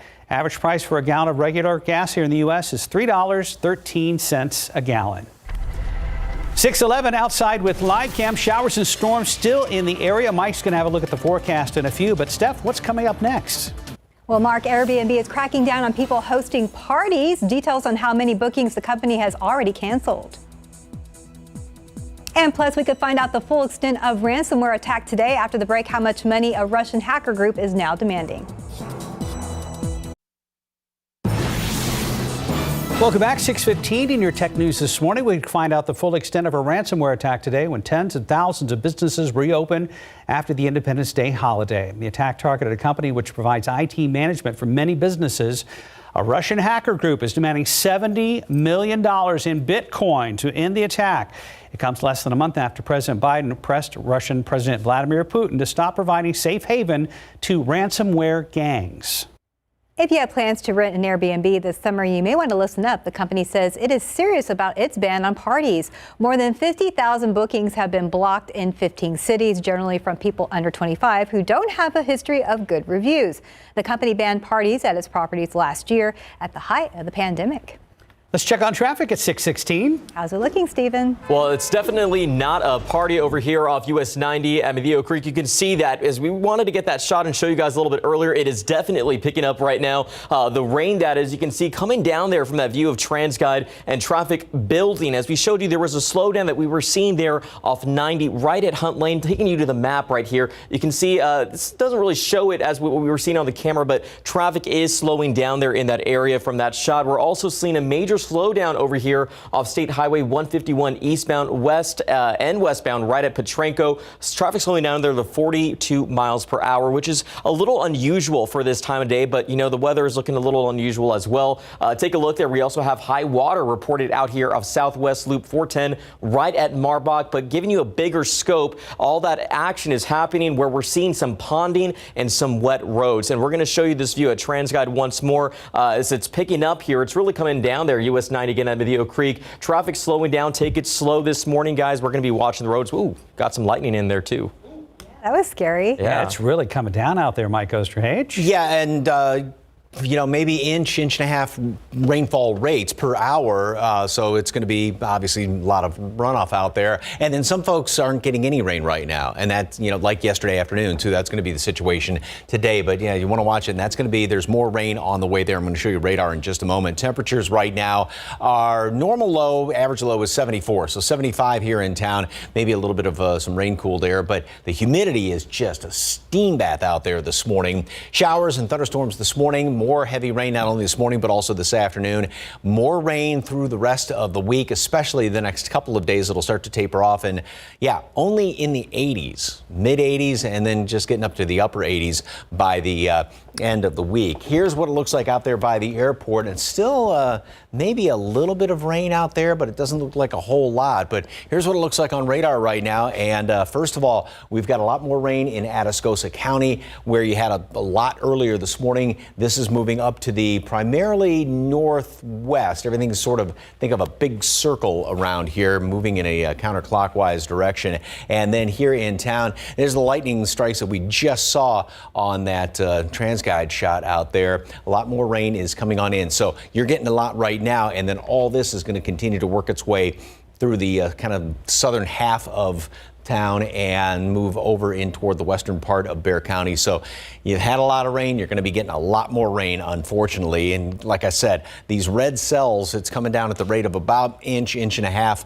per hour. Doesn't mean you'll get that much, but again, it's just those gully washers, if you will. It's almost kind of blinding, so you really have to take it easy if you're driving. Over there on the northwest side of town, more of these showers, and then again, a lot more rain where you picked up. The reports now are about 2 1/3, almost 2.5 inches of rain in just 2 hours in parts of Kendall as well as Blanco and Comal counties, prompting the flood advisory. We do have a new flood advisory here, western Bexar County. Let me just check on the details on that flood advisory for Bexar County as well as Medina County, and that is in effect up until they're issuing the flood advisory at this moment. They don't have any details on it, but flood advisories for western Bexar County as well as portions of Medina County throughout the probably at least the next couple of hours. Going to get those details in just a second. Flash flood watch down to our southeast, and some of the estimates from this computer model going into the next couple of days. Again, out in the hill country, almost nothing as far as rain, but then down to the south and to the southwest, we could be seeing another 2, 3, 4 inches of rain, and then heavier amounts on top of that. And this would go through tomorrow night. And a lot of this rain is going to be continuing. Again, this is that broad brush computer model, so it's not going to rain everywhere constantly, but we'll still have good chances for rain, like I said, through Thursday, and then Friday and Saturday. It'll start to taper off a little bit more. Still a couple of showers left over around here going in toward the weekend. And with the cloud cover, with all the humidity, we are going to be seeing temperatures that are going to be staying, like I said, just in the 80s through the rest of the week. So showers and more thunderstorms around the area up until at noon. 80 degrees, and then 85 for a high temperature later on today. Showers and more heavy thunderstorms can be expected.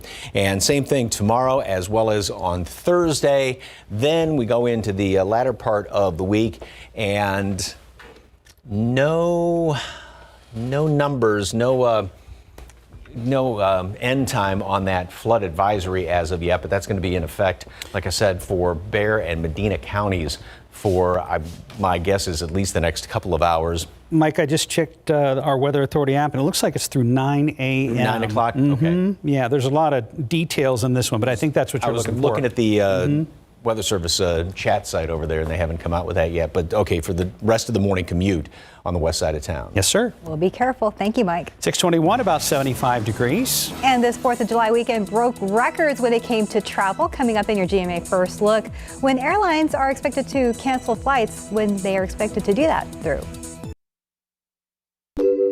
To run a growing business is to be on a journey. And along the ride, you'll find many challenges. Your Dell Technologies advisor is here to help, so you can stop at nothing for your customers. You want healthy ingredients. Your cat is all about the flavor. Tastefuls has it all. I really want him to eat well, but he's just really picky. Okay, he seems interested. I think he likes it. I have a new cat food, Blue Tastefuls. One taste is all it takes. What makes Febreze Air Effects different? While cheaper aerosols rely on artificial propellants, Febreze uses a 100% natural propellant. Check it out. Pressure created by what's in your air makes the bottle spray, which means freshness everyone will love. Febreze. No matter what sometimes keeps you up, Nature Made helps you win the night. Our extended release melatonin helps you fall asleep and stay asleep.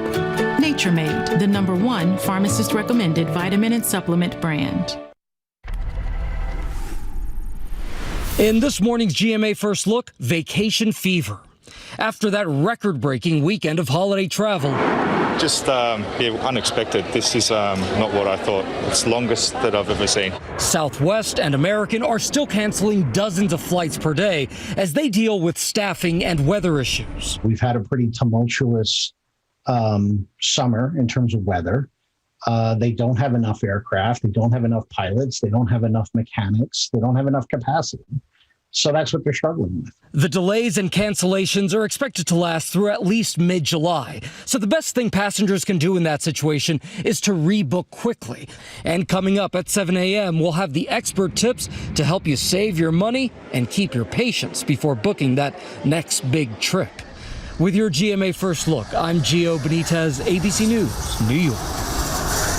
Shortly after the Spurs reportedly lost AT&T as the naming rights of their home arena, which begins next year, people on social media went on a meme frenzy. So some San Antonians have suggested the center be named after H-E-B, Tim Duncan, Spirit Halloween, Fred's Fish Fry, and others. So take a look right now on KSAT.com. We have listed some of the best ones that we've seen so far on social media.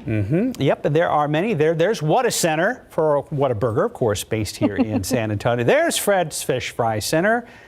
No, I don't think Fred's Fish Fry works. There's a bunch of other ones here too. It's a little hard to see on that composite right there. I know one of the ones on here is the San Antonio Zoo. They would just call the arena the Zoo. Oh, that would be cute. And there's Kiddie Park Arena. And I think another one I saw was Thomas J. Henry Arena, the lawyer from here in South Texas. That might be a possibility. More on the naming rights contract is in the article as well at KSAT.com. And time now is 6:26, and it's about 75 degrees out there. Helping reduce homelessness in San Antonio. Still ahead in the next half hour. Details on the new center partnering up with the city. And also next, a man being shot in the neck on the city's south side, where police say that bullet came from, and the latest on his condition.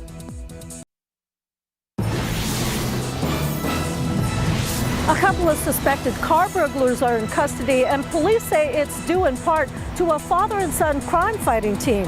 I'm Katrina Weber. I'll tell you more about it.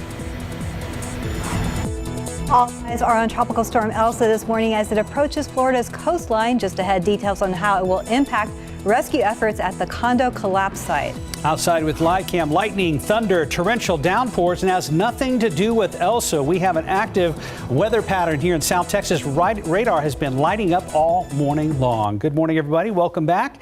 It's Tuesday, July 6th. Hope you guys had a great 4th of July weekend. We were off for a while. Getting ready this morning was interesting. It's the first time I've worn heels in a week and a half. That's right. A little bit different, especially over in Hawaii, right? Yes. I mean, it was all about sneakers there. And you're back, too, from your vacation? That's right. It's good to be back here in San Antonio. We've arrived back to a month that includes below normal temperatures, and we have rain around here. We've been spending the morning talking about comparing July to the month of May. Yeah, just about, because we're in this wet pattern and it's not going anywhere. And so instead of high heels, it's going to be rain boots and umbrellas, raincoats throughout the day today. We've got heavy rain, and we do have some flood advisories in western portions of San Antonio right now. Almost looks a little bit foggy out there in this view. Not much rain, and that's the situation like yesterday. Some areas aren't getting any rain. Some areas are getting way too much in the way of rain. 75 right now. It's dropped down a couple of notches at the airport.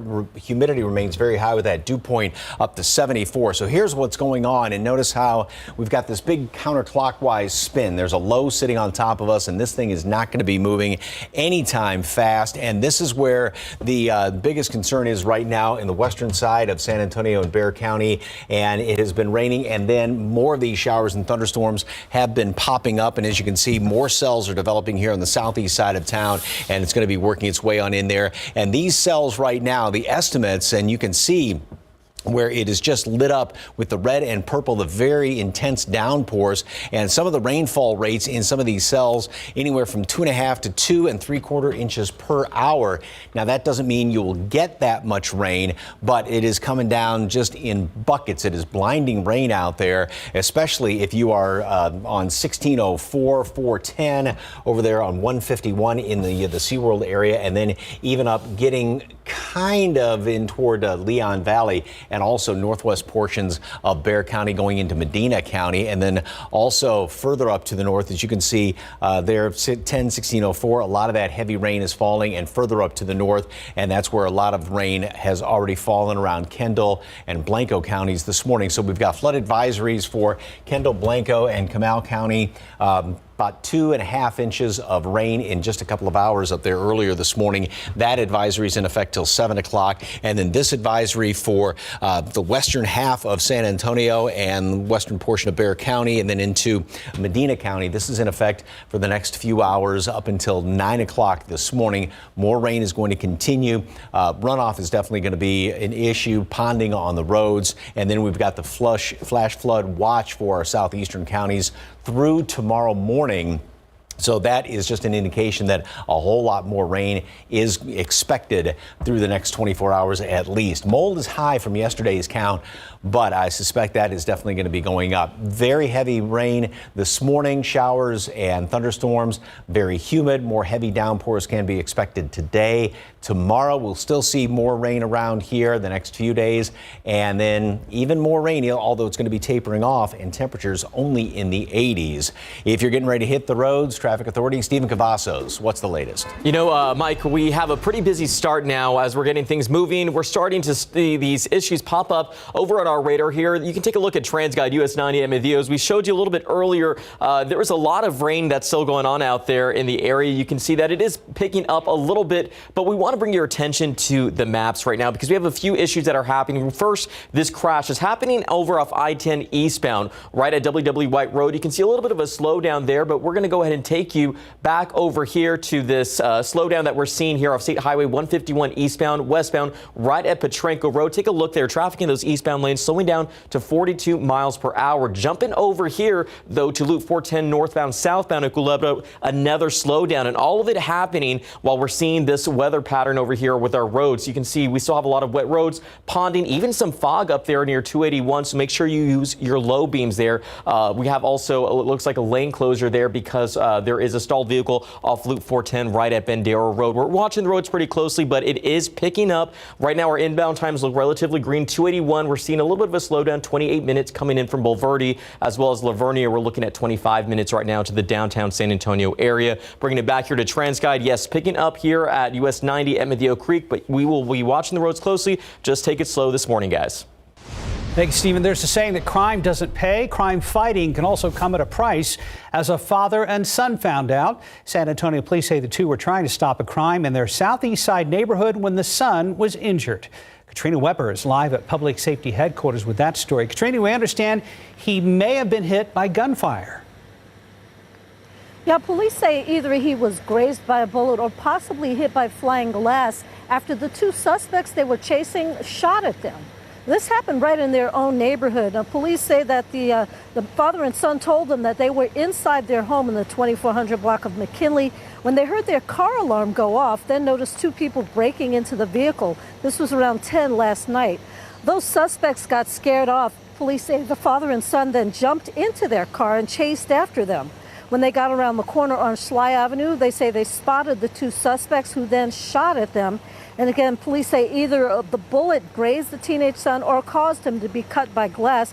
The son was taken to a hospital and should be okay. The police later caught up with the two suspects and arrested them, and they say they're teenagers themselves. They were 15 and 18 years old. Reporting live at Public Safety Headquarters, Katrina Weber, KSAT 12 News. Thank you, Katrina. Also new this morning, San Antonio police are trying to figure out what led up to a man being shot in the neck on the city's south side overnight. It happened around 12:30 this morning in the 800 block of West Hutchins, just down the street from McCollum High School. Investigators say the man who was shot was sitting on the porch of a home when someone fired a gun from inside that home through the door. Police say a man who lives at the home along with another man were detained as suspects in that shooting. The victim was taken to the hospital in stable condition. Arson investigators looking into how a fire started at a Pizza Hut on Austin Highway. Fire crews tell us they were called out just after 2 a.m. to the restaurant to find an outdoor storage unit engulfed in flames. However, investigators say there was no electricity going to the storage. The fence around the purple garlic next door was also burned. Damages estimated at around $5,000. Well, Elsa's tropical storm winds battered Cuba on Monday. And ahead of an expected U.S. landfall on Florida's west coast Wednesday, it'll bring rain and wind to the entire southern portion of the state, adding another challenge to the rescue effort. CNN's Karen Kafa has details. Elsa made landfall along the south coast of Cuba Monday as a tropical storm, then weakened as it moved across the island. It's not expected to strengthen too much in the Gulf of Mexico, but South Florida preparing, from sandbag distribution in Hillsborough County to Key West businesses taking caution. I don't want to predict that it will be nothing, but generally speaking, when it looks like this, it's not all that much to worry about. Elsa's greatest impact is expected on the state's west side, with a Wednesday landfall forecast about 2 hours north of Tampa Bay. But meteorologists say the storm is unorganized. A system like this one, Elsa, that's not well structured, it really spreads out. So some of those rain bands could be hundreds of miles away from the center. On Florida's east coast Monday night, those rainy outer bands had reached Surfside, adding to the challenges at the collapsed Champlain Towers South condominium site.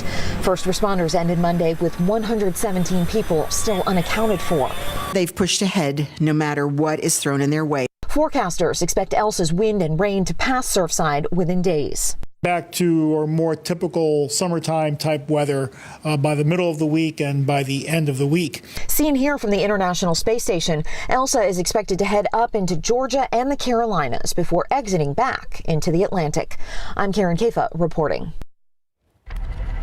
A new centralized location to help those experiencing homelessness in San Antonio has opened up this week. The Corazon Day Center and Resource Hub is at 504 Avenue E at the campus of Grace Lutheran Church. The center is now teaming up with the city. Marjorie White with the City of San Antonio's Department of Human Services says their goal is to build trust. We know folks are going to come in for food. That's an opportunity for engagement. That's an opportunity to assess their needs, talk to them, build rapport, build trust, figure out what are their goals and how we can help them achieve it. Along with meals, case managers, and a place to shower will be made available at the hub. People can also receive access to various forms of transitional housing. The facility will officially open on Thursday. TxDOT has started work on a major project to redesign the Loop 410 and I-10 interchange on the east side. So take a look at your screen. The work aims to clear a major bottleneck for drivers. Crews will construct 2 new flyover ramps, replacing the existing cloverleaf design. TxDOT says 83,000 drivers squeeze their way through the interchange every day. And it'll help to increase mobility and enhance safety for all the drivers in that area, over 83,000, as well as the freight travelers, because that is a heavy freight corridor and a critical one for our region. No major closures are planned just yet as crews continue prep work. The project is worth $100 million and is expected to be completed in 2024. It is one of 4 transportation improvement projects ongoing in eastern Bexar County. If you recently went shopping at H-E-B, you might want to check your fridge. The grocery store chain announced a recall for some Tyson food products and H-E-B Meal Simple products for possible listeria contamination. The Tyson food products were produced between December 26th and April 13th. The H-E-B Meal Simple items were produced between January 28th and July 4th. The South Flow pizza items have also been recalled. These were produced between January 13th and July 4th. We have all the information at KSAT.com. Also on our website, health inspectors gave El Sabrosito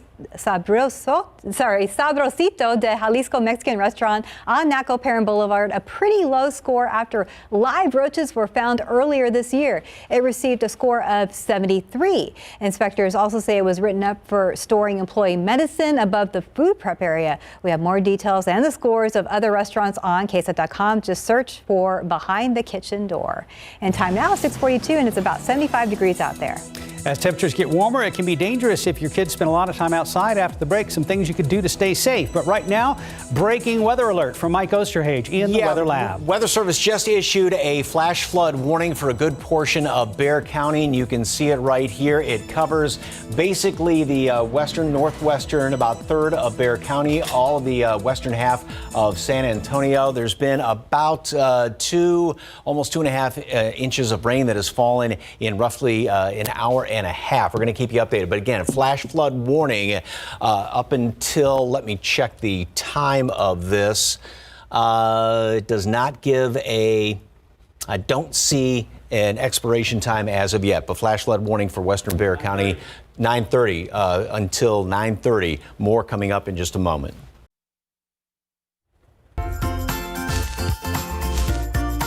Believe it or not, we're already in July. Typically, summer heat is serious, and it is no joke.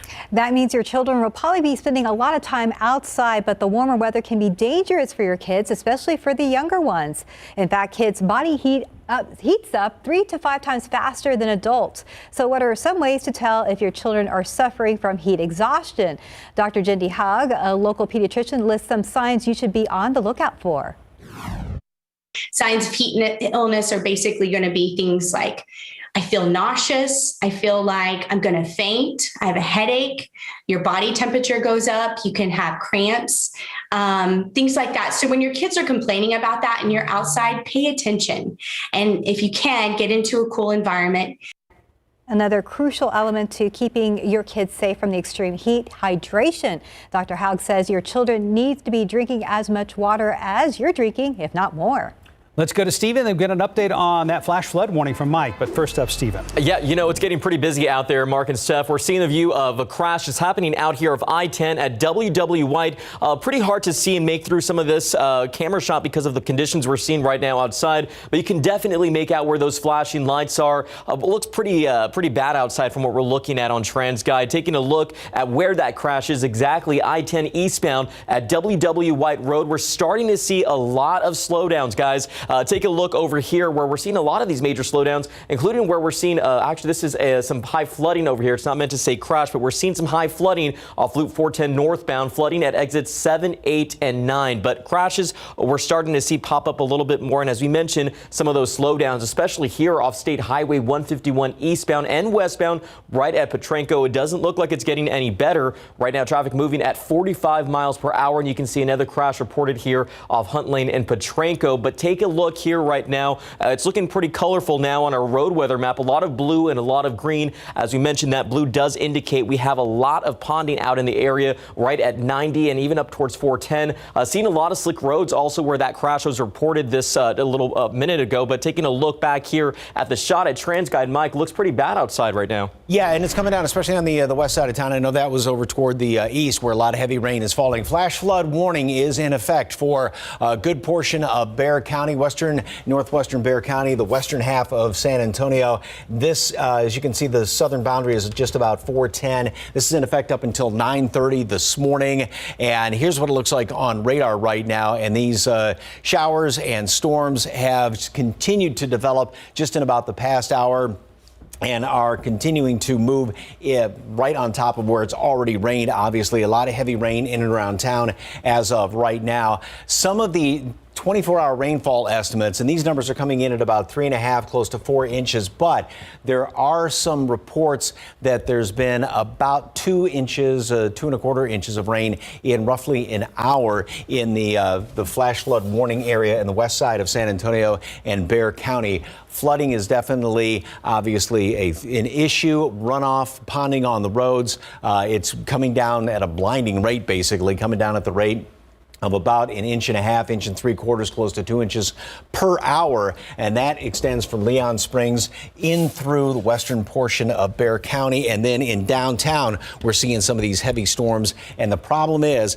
this is working its way to the west to northwest. So on top of where the flooding is going on right now, we are going to be seeing more flooding and then further up to the north as well. Now, on top of the flash flood warning for Bexar County, still have the advisory up to the north for Kendall, Blanco, portions of Comal counties, the advisory for Medina County, and then a new advisory for Atascosa County. That's in effect up until 10 o'clock because we've had a lot of heavy rain and more rain is falling on top of that right now. Also, and Stephen alluded to this, there is some reduced visibility, a lot of fog, half-mile visibility out there at the airport right now, and it is fairly thick heading up in toward Bernie Stage. Computer models have a lot more rain in store for basically the southern and southeastern part of our viewing area. A lot of it down here to the southeast, but we're still going to be seeing some of these heavy downpours. And once again, flash flood, can't emphasize this enough, flash flood warning is in effect up until 9:30 for the western and northwestern portion of Bexar County and the western half of San Antonio. If there is flooding, do not try and go through flooded streets. Do not go around any barricades that are set up. 80 today at noon, more showers and thunderstorms. 85 for a high temperature today. We can see some more heavy downpours, and the problem is the ground is so saturated in areas that it is not going to be soaking in. Runoff and more flooding is going to be an issue throughout the day today, and we'll still have good rain chances tomorrow. Thursday starts to taper off a little bit. Can't rule out a couple of showers around here. High temperatures will stay in the 80s throughout the rest of the week into the weekend. Steph, Mark. Thank you, Mike. 6:51, about 75 degrees. And toddler-age children are most at risk of drowning, but simply knowing where they are can be the difference. Tomorrow on GMSA, we have some swim safety tips to keep them afloat. We're off to a pretty busy start this morning here. Go right to Steve. We're going right to traffic, guys. Taking a look here at TransGuide, we have a very busy start right now. I-10 at West WW White. We have a crash that was reported out here. You can see that the conditions right now are pretty difficult to see what's going on, but we have definitely made out those flashing lights this morning. As we can see, traffic starting to build pretty drastically here off those eastbound lanes of I-10 right at WW White. Bringing it over here, though, we're going to jump. It's starting to get really active right now. Some flooding and even some high water rescues that are being reported. This flooding happening here off Loop 410 northbound, flooding at exit 7, 8, and 9. So use some caution right now. Another crash popping up in our system off Loop 410 southbound. We have about 2 lanes blocked at Roosevelt Avenue. But again, traffic building as we're starting to see this weather really act up. It's creating some hazardous conditions outside, Mike. Yes, indeed. Flash flood warning remains in effect up until 9:30 this morning for, as you can see, most of western Bexar County, all the western half of San Antonio. There's been estimates of about 2.5 inches of rain that fell in just over an hour in the western side of San Antonio, and more of this rain is going to continue. Rainfall rates of about 2 inches per hour. We're going to keep you updated throughout the rest of the morning. Going to cut into Good Morning America as needed.